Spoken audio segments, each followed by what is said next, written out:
guys, to the CrossFinals here. We're about to jump into our second round of 4 match. It's going to be Dark versus ByuN at TVZ. And this is a really exciting one. Dark's ZBT is fantastic, but ByuN's TVZ is awesome. And both of these guys being Star League champions of this year. 2 of the best players we have here in Korea. Yeah, Dark, known for his ZBT. ByuN won, I think, the most recent TVZ we've had in Korea back in the GSL. There were not very many Zergs on that side of the tournament, and there were no Terrans really on this side of the tournament here at the SSL. They both got wrecked. Yeah. So TY lost to Dark, and I forget who the other one was. Maybe that was the only one, actually. Yeah, I think it was. Yeah. It was just TY left. So. This is exciting because we don't get to see a lot of TVZ competitively in Korea these days. So, as neither final had a Terran, your Terran versus Zerg, we had ByuN, who is like the god of Terran on the GSL finals, but it was a Protoss he faced. And then on the Star League finals, we had a ZVZ. So, it's been a while. We've been looking for some TVZ. Now, if ByuN wins, we get 2 TVZs, and we get a TVZ final, which would be really cool. And ByuN would then prove that not only was he able to defeat one of the best Protoss in the world, SOS, but also he could defeat 2 Zergs and is great in that matchup as well. And he beat Ryung in order to go to the finals in the round of 4. So he's proven himself in like 3 different matchups offline in big high-stakes tournaments if he's able to do this. And it would be incredible for him. And it will prove that he's also still in form after the GSL. The other thing about it would be that it would be the final, or the champion rather, of Season 2 of the GSL versus the champion of Season 2 of the SSL. So we'd really find the best, the champion of all of Season 2 over here in Korea, if that did come to pass. Now, if Dark came, then it would be the rematch of the SSL, and then we would prove that the SSL is better. Yeah, it's a good story either way. It really is. Yeah, both of them really work out. The other story would have been if like SOS won, and then it's like, okay, he's trying to win this, even though he doesn't get into BlizzCon, but that didn't happen, as Solar took him out quite easily.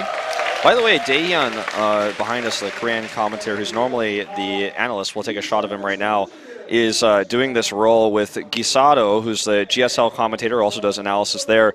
It's really cool to see him in this role as the MC. I think he's doing a great job. I'm feeling the hype behind him.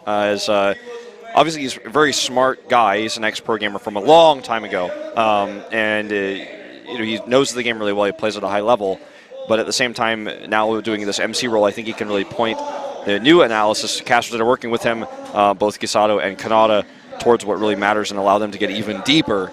Gisato is like a top-tier Masters player, but even beyond him, like Kanata is like GM, random, like. Was like beating that guy is just a god at like every game that he was plays. Playing on the North American ladder as random and getting higher GM spots than like North American pros playing from Korea on lag. So I'm just putting it out there. Yeah, like, the guy is he's pretty good. He's everything Reddit wants in a commentator. Very true. Very true. The other thing is that he's like top legend Hearthstone as well, and he's just so good at every game that he plays. I don't know about Overwatch. We'll see.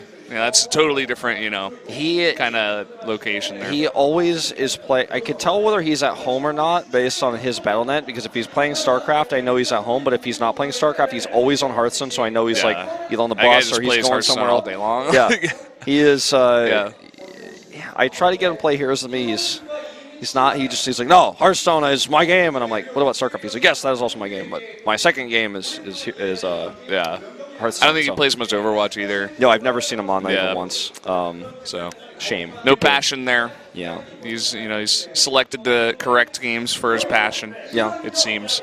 No World of Warcraft either. He's not on that train. No. I myself am not. There are a bunch of casters out here that are actually really into it. I know like Suzy Do is playing it. Yeah. Seth. A lot of the guys over at OGN are playing it. I have actually. Alice was playing it, actually. True, like confession, I've never installed World of Warcraft before. I almost did it once. Didn't you play the free trial or something? Doa asked me if I'd play the free trial with him, and I was like, yeah, I will. And I was going to install it, and then I didn't have enough space on my computer. I was like, let's do it later after I clear my computer. Yeah. Never did it. Never happened. Never played it. That's like the total opposite of me. I played it for like 5 years. I feel like I'm kind of like missing something that's huge in the world that like every gamer knows about except me. Yeah, I mean, there's a lot of stories, involved. There's a lot of lore in World of Warcraft, a lot of, references that can be made as well. It's like saying you don't know. There's also that it was such an iconic game. It was like the best MMO of its time, and I guess it still is. It's definitely the most popular, right? Yeah. It's like saying you never played Tetris before. Someone's like, well, I mean, you should probably do that. Yeah. All right, Dark, Season 1 champion. Defeated stats, changed the meta. Banelings, Hydras, drops. He actually, the way that ZVP is played today is basically because of him, and to a lesser extent Rogue, but he was the guy who made the matchup as we know it now. And he lost in Game 7 to Solar's All-In. Was not a back-to-back Star League winner. He would have been the first, but he failed. Now today, he wants to prove that he can do what he was unable to do versus Solar the first time and get a bit in there. But the big fan favorite, ByuN, he's been called the one-man army. This guy is the only player in Star League history since 1999 to have ever won without a team jersey, to be teamless. Yeah. And he is the big fan favorite, and I'd say with how well he played both against Deer and against SOS, he may be the best player in the world right now. Definitely very possible. You could even see it in Solar's interview where he's like, no, I want to play against Dark. Could be that he's more comfortable in ZVZ and he did just beat Dark, but you can tell that there's a bit of fear. He's like, ByuN is just too good. Look at this, 2016 Season 2, Code S round of 16. ByuN did take the 2-1 victory. That's right, he knocked Dark out of the GSL. That was the game where he sniped his Banelings and I freaked out and screamed, and it was on, SC2 highlights and stuff.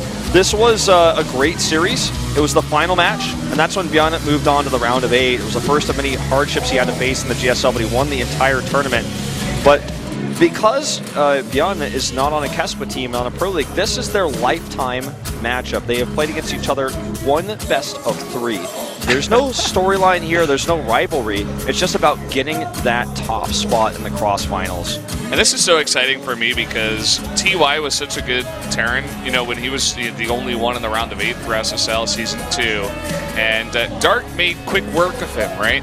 And now we finally get to see the best Terran in the world. I don't think you can really argue that right now, especially after his run. ByuN definitely can be called the best Terran versus the best Zerg in the world. And we're going to get to see the highest level ZVT in the world right now today, a best of 5. So that's just so cool to me. I feel like you're absolutely right about ByuN being the best Terran. He won the GSL. Is he the best Terran for 2016? Not yet, but if he keeps playing like this, he will be. But for this currently, time, right now, at this exact moment, you are absolutely right. For Dark, you can make arguments that Solar is better because he defeated him, but that was a mirror matchup. But I personally believe Dark is the best ZVT player and has been for a long time in the world. Ever since Life was banned from professional play, I think Dark took that title. No one has ever been as good at ZVT as he is, and ByuN still defeated him last time in that best of 3. Now in a best of 5, we'll see if he can do it again. We didn't talk about the maps and break them down too much for the draft, but they're pretty standard. We're starting things off on King Sejong Station. ByuN looks pensive. Yeah, he's got his thinking face on. Dark looking very focused as well. Looking like he just wants to get into the games and get into that. Looking pretty confident, as he always does. Yeah. Sometimes when Dark doesn't smile, though, you can tell he's nervous. Yeah, just a bit, perhaps. Let's jump into game number 1 now on King Sejong Station for Dark versus ByuN.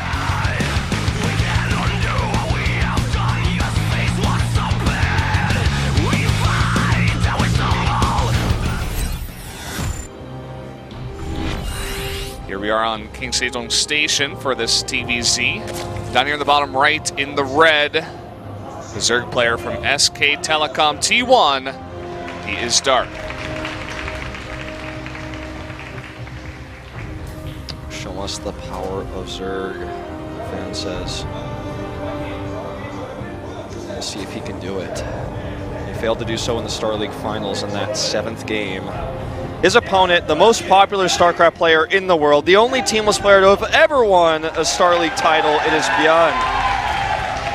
And the big fan favorite here, the crowd going wild when his face is shown. He's wearing that GSL teamless jersey. Now, a lot of people have asked me on Twitter, I've seen this question a lot. The reason why he wears that jersey is because you're not allowed to wear shirts that have logos or sponsors on them even if you're teamless, because it's televised, right? So he was given this shirt by GSL to wear, which signifies that he is teamless. It's basically just a sponsorless shirt. But he took that and personalized it. And ByuN, start now. Start now. That's the GSL thing they had for the ByuN side of the crowd. That he personalized his shirt on the back. It says, "Love me forever or never." And I love that decision he made to make the shirt that way. And it shows some of his personality. And I feel like after that GSL title, he will be loved forever. And if he keeps winning, man, it's forever and ever. And this is the start of that potentially here in this CrossFinals. It would be sick if he wins this against Dark, and then he beats Solar, and then he has these 2 wins right before he goes into BlizzCon. He's in Kespa Cup as well. He plays on Tuesday in Neeb's group. I know it's crazy. I know Neeb is the 4 in Hope, but he's in ByuN's group. Now these 2 practice together. I don't want to start building that story yet because we're going to be doing that on Tuesday. Yeah, that's going to be insane. Let's keep all of this in mind. Now Dark, Dark's got a storyline too. Dark was playing on Slayers. He's played StarCraft 2 almost as long as ByuN has, really. And has been around forever and one of the best players on SKT. It took him a long time, though. He was much overshadowed forever, not only by Sue, but also by Sulky on SKT, and now has finally risen to the top. He's won a Star League, and he got second in the second season of such. So that's kind of his background. For those who don't know, there's probably very few of you who don't know, but building that storyline for you all. Lynx B is about to finish. He's committed to quite a few links here. There's no bunker, so he will have to wait to mine from this base with all the pressure that Dark is going to commit to here. And with all these Overlords coming up he's making right now, and Overlord speed, he will be able to scout, but also could potentially drop if he adds an Evo chamber here. He's doing the style that Rogue showed us in the GSL, where he just makes a lot of links, goes queens, and does some Overlord drop pressure. Here we go. There's a lot of lanes, but the Marine position is too good. ByuN's so prepared for this. Will lose 3 SCVs, it looks like, but for all the links he made, okay, 4, starting to get some real damage done. The 3 SCVs he loses there, though, for the links made, is absolutely okay because he holds the base, keeps his Marines alive. Sometimes economic damage is not as significant as army damage for a Terran player versus Zerg because you need to have an army to pressure. If you're not doing that, the Zerg will always just explode with economy, so you have to be on the attack, so losing Marines hurts. And you protected those so well. 4 SCVs, it's a nice bit of damage, but then you consider a whole cycle of Larva was used for lanes instead of drones that could have been mining this whole time. The 3rd base could have come out sooner, right? Yeah. All this other stuff. And it begins to look less and less worth it, rewarding. When you think about it, yeah, look, the worker count, he's only down 5 right now. If he had not lost his SCVs, they'd be even, and that's terrible for his because of mules. Yeah, because mules. Because mules. A lot of people have said that. Yeah. In the past. And we have so many Marines already out, and Stim is about to done. And he's even adding Hellions into this mix. He's going to go for some kind of Marine Hellion pressure with Stim. He could also just drop and then send in the Hellions on a different location. But against the Ling Queen composition, having those Hellions is going to be very, very nice. Let's keep a close eye on whether he makes an armory or not.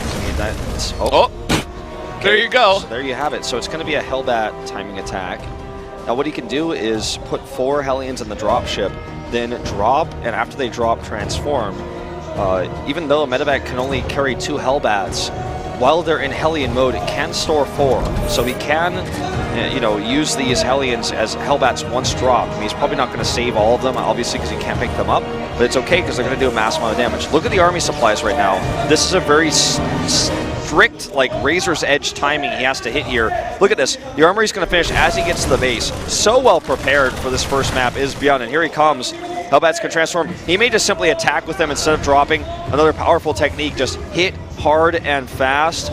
There's no Banelings yet. 6 of them about to finish. And Dark doesn't know about this. I'm looking at his vision, clearing up that creep. Now he sees it. This is the Queen style I was talking about. He has so many Queens here, so much energy. First one will be transfused. ByuN needs to split. The splits are godlike. And that's the last Baneling. Okay, he's got one more over here. Good control here. Hellbat at the front to tank and do that AoE damage. Now it's nothing but Queens. Needs to target the medevacs. He does. ByuN pulls back though. Transfuse energy being used. Will this be enough? It doesn't look like it. ByuN will have to turn around. Dark holds with flying colors. Yeah, the Banelings were well sniped. The splits were good, but just way too many Queens. I mean, when you get up to 8, you've been storing them for that long. You have the energy for transfuse. You need a critical mass of Terran Bio and Hellbats to actually overcome that, but it was just barely not enough. You see ByuN is forced back. Let's see what other angle he tries here. He still has 2 medevacs, so if he wants to try to go for some drops, can be very nice on this map, but it looks like he just wants to clear up some creep, perhaps regroup. He is taking that 3rd base at the same time. The big concern now is Baneling speed is on the way very quickly. He has a whole set of upgrades over ByuN. ByuN starts his 1-1, Dark finished his long ago, and now he's going to be a whole set of upgrades down for a long time. Now, this is not a moment to attack for Dark necessarily, but he's in a really comfortable place right now, especially if once Baneling speed finishes. This kind of attack is going to be way too risky. Good control here by ByuN, though, starting to find some damage. And once that Baneling speed's done, though, he really needs to be careful, especially being on creep like this. He's got a couple of Widow Mines, but it's only 2. We see Dark, bringing back everything that he's got now for the defense to make sure that he stays alive here. He wants to crush this. The Overseer is ready. He can deal with those Widow Mines now. He may even, looks like he wants to use Queens to deal with the Widow Mines safely and then attack. But this allows ByuN a safe retreat. Ooh, nice Widow Mine cancel there. Oh man, he's all clumped up here. Here we go. He's going to come in while the Widow Mines are not burrowed. And he has to pick up everything he can. Whatever's left on the ground is obliterated. Medevac survives with 6 health. Thankfully he gets away, because if that were sniped, that would have been a huge hold for Dark. He keeps a lot alive, and he does have that 3rd base.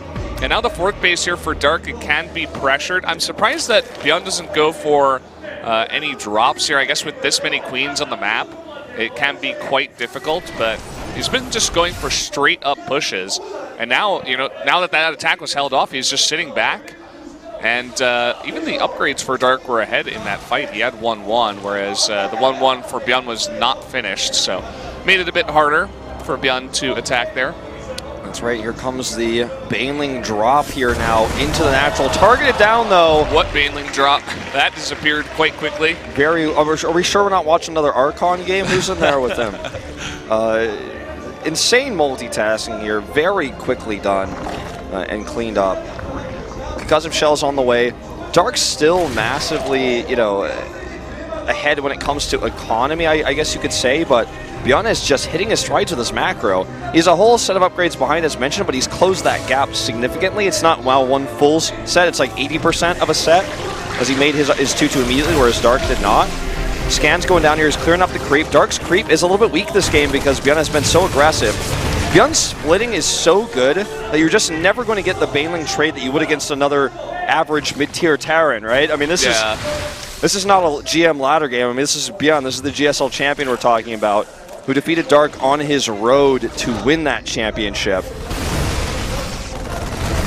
True, and Dark looks like he just has a critical mass of Banelings, and ByuN scouts that, so he either needs to regroup or consider, going for some dual-pronged harass here. You can see just how meticulous he is about pushing the creep back over and over and over again. That seems to be the main goal for him here in these attacks. Yeah, I feel like part of that goes to what he's doing next, which is the right choice, absolutely, is to grab Liberators. And with the creep spread receding, you can get Liberators in a better position. The Queens can't really bother you all too much.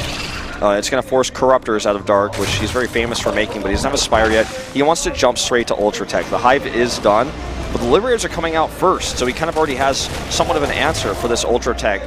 Adrenal Gland started first. There's the Ultra Cavern now. You can see it on the production tab. ByuN does not stop with his aggression. He's doing 2-pronged attacks. We saw against Deer. We saw against SOS. Oh, whoa. Nice counter there. We saw against these Processes that he could drop 3 locations at once, no problem. But Dark predicted this and shut that down. Looks like one of those lings on the right side of the map probably saw it, and he sent the Queens up with even a creep highway. Oh, look at this. Here we go. And the pull, but he can't get away. And 6 SCVs go down 10 in total.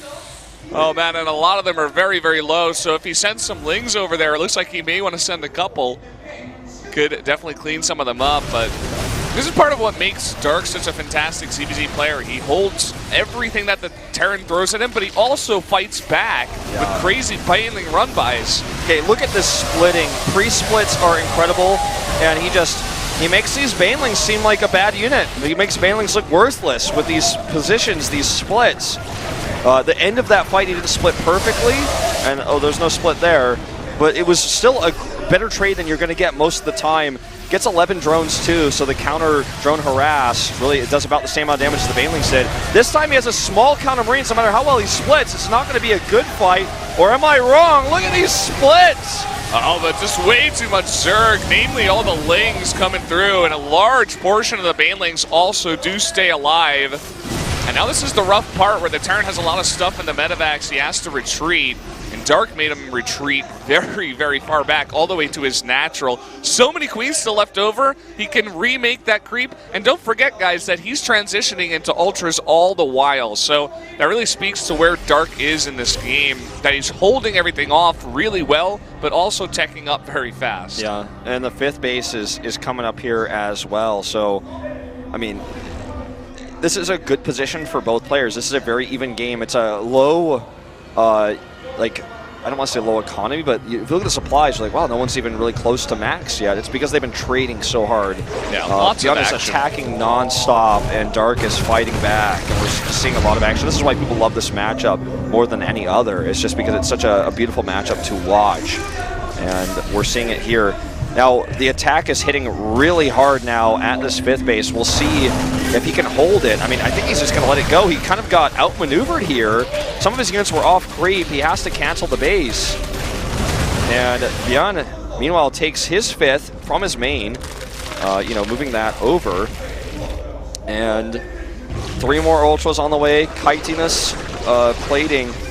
Nearly done as well. He never got 3-3 throw, which is very interesting. I mean, it's not going to be a huge deal, especially with this many queens and ultras. I mean, there's no real answer here. He needs to get either more Widow Mines, more Liberators, but he's only got Bio on the ground, and now he's on the run. He has to lift his fort. Yep, and okay, this is a ton of Bio. Sick Widow Mine shots there, too. I know they're not on the Lings, but ultras, they take a lot of damage from Widow Mines. It doesn't include their armor. The queens here need to start dropping transfuses, but ByuN not able to mine from his 5th base, while meanwhile the Zerg is remaking his. This is just so, you can see how much power the Ultras have while transfused, but now the queens can't keep up. And ByuN with some good targeting here could finish these Ultras off. Some of them are so low. The Bio also very, very low. He has to kite so much, and it's just so much Zerg, so many Ultras getting up there. A great position for the Bio, but this may just be too much. Okay. He's obviously going to have trouble fighting up a ramp, but I think he's done too much damage here. This base is in tatters. That is going to be game over. 48 SCVs die, and so does the economy of the Terran player. Just way too much stuff making its way. Even a Manor Swarm host there on the unit tab. Dark takes the first game, and our GSL champion definitely having some trouble there, but what a close mid-game. That was intense. I feel things really started to go in Dark's favor, though. When ByuN attacked at the natural against all those queens, and Dark held. He held. Yeah. The medevacs escaped. He did that follow-up push. He got pushed off again. And then ByuN was never able to do hard damage after that. The most he ever got was that Liberator that got 11 kills. Other than that, Dark, he fought hard to control those bases, but he finally got his creep up. He finally did it. We're going to have oh, there you go. Oh. Well, this is coming back. But she's a Counter-Strike fan, so it's okay. There you go, guys. Oh, man. Yeah. That's one of our... That's all right. That's that one happens. of our... That's someone who takes care of the studio. Actually, someone we're quite close with the works, but I don't realize we were on camera at that moment. But is also a Counter-Strike fan. Yeah. And anyways, that's okay. You guys have seen it before.